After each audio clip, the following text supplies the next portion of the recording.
राधे राधे दोस्तों, कैसे हो?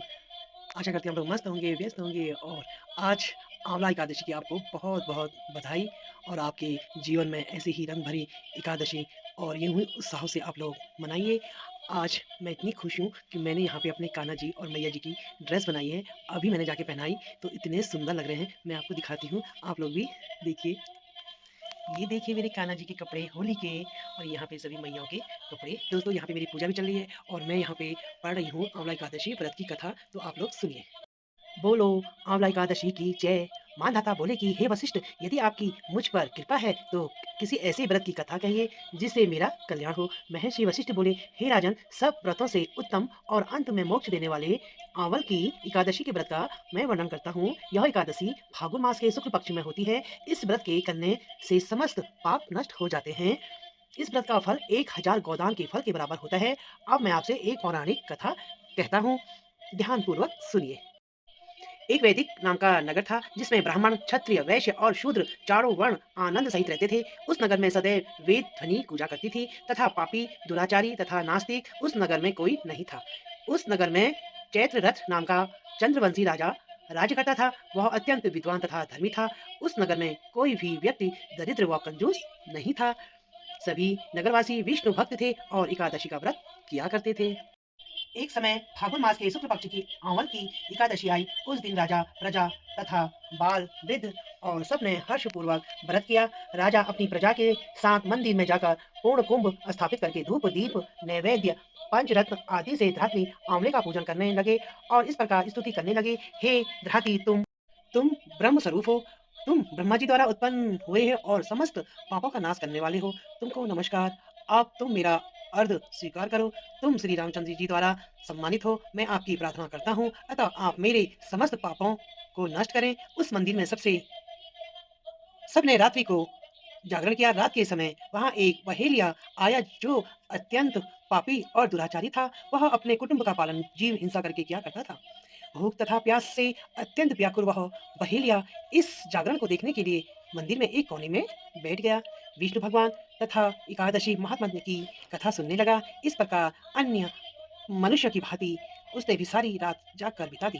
प्रातःकाल होते ही सब लोग अपने अपने घर चले गए। जो बहेलिया भी अपने घर चला गया। घर जाकर उसने भोजन किया। कुछ समय बीतने के पश्चात घर जाकर उसने भोजन किया। कुछ समय बीतने के पश्चात उस बहेलिया की मृत्यु हो गई।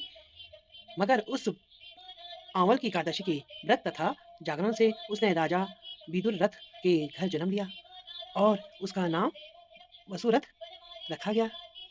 युवा होने पर वह चतुर रंगणी सेना के सहित तथा धन धान्य से युक्त होकर 10,000 ग्रामों का पालन करने लगा। वह तेज में सूर्य के समान, क्रांति में चंद्रमा के समान, वीरता में भगवान विष्णु के समान और क्षमा में पृथ्वी के समान था।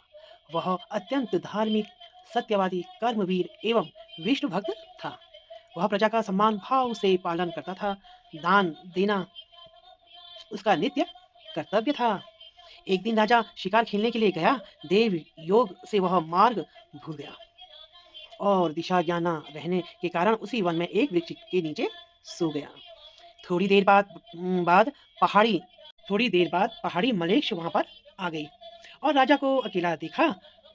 मारो मारो शब्द कहते हुए राजा की ओर दौड़े। मलेच्छ कहने लगे कि इस दुष्ट राजा ने हमारे माता पिता, पुत्र पौत्र आदि अनेक संबंधियों को मारा है तथा देश से निकाल दिया है, अतः इसको अवश्य मारना चाहिए। ऐसा कहकर वो मलेच्छ उस राजा को मारने दौड़े और अनेक प्रकार के अस्त्र शस्त्र उसके ऊपर फेंके। वो सब अस्त्र शस्त्र राजा के शरीर पर गिरते ही नष्ट हो जाते और उनका वार पुष्प के समान प्रतीत होता। अब उन मलेच्छों के अस्त्र शस्त्र उल्टा उन्हीं पर प्रहार करने लगे जिससे वो मूर्छित होकर गिरने लगे। उसी पर समय राजा के शरीर से एक दिव्य स्त्री उत्पन्न हुई। वह स्त्री अत्यंत सुंदर होते हुए भी उसकी भुकुटी टेढ़ी थी। उसकी आंखों से लाल लाल अग्नि निकल रही थी जिससे वह दूसरे काल के समान प्रतीत होती थी। वह स्त्री मृक्षों को मारने दौड़ी और थोड़ी ही देर में उसने सब मृक्षों को काल के गाल में पहुंचा दिया। जब राजा सोकर उठा तो उसने मृक्षों को मरा हुआ देखकर कहा कि इन शत्रुओं को किसने मारा है। इस व्रत इस वन में मेरा कौन है हितैषी। रहता है। ऐसा विचार कर ही रहा था कि आकाशवाणी हुई, हे राजा, इस संसार में विष्णु भगवान के अतिरिक्त कौन तेरी सहायता कर सकता है? इस आकाशवाणी को सुनकर राजा अपने राज्य में आ गया और सुखपूर्वक राज करने लगा। महर्षि वशिष्ठ बोले कि हे राजन, यह आंवल की एकादशी के व्रत का प्रभाव था। जो मनुष्य इस आंवल की एकादशी का व्रत करते हैं, वो प्रत्येक कार्य में सफल होते हैं और अंत में विष्णु लोक को जाते हैं। तो दोस्तों, आप लोग इस कथा को पढ़िए और आपने सुना है तो आपकी आज मनोकामना पूरी होगी। तो इस व्रत को आप लोग भी अवश्य कीजिए। तो ठीक है दोस्तों, अगले वीडियो पे फिर मिलती हूँ, तब तक के लिए सबको राधे राधे। तो ठीक है दोस्तों, ये चीज़ें आप देख रहे हैं तो आप इसे प्लीज़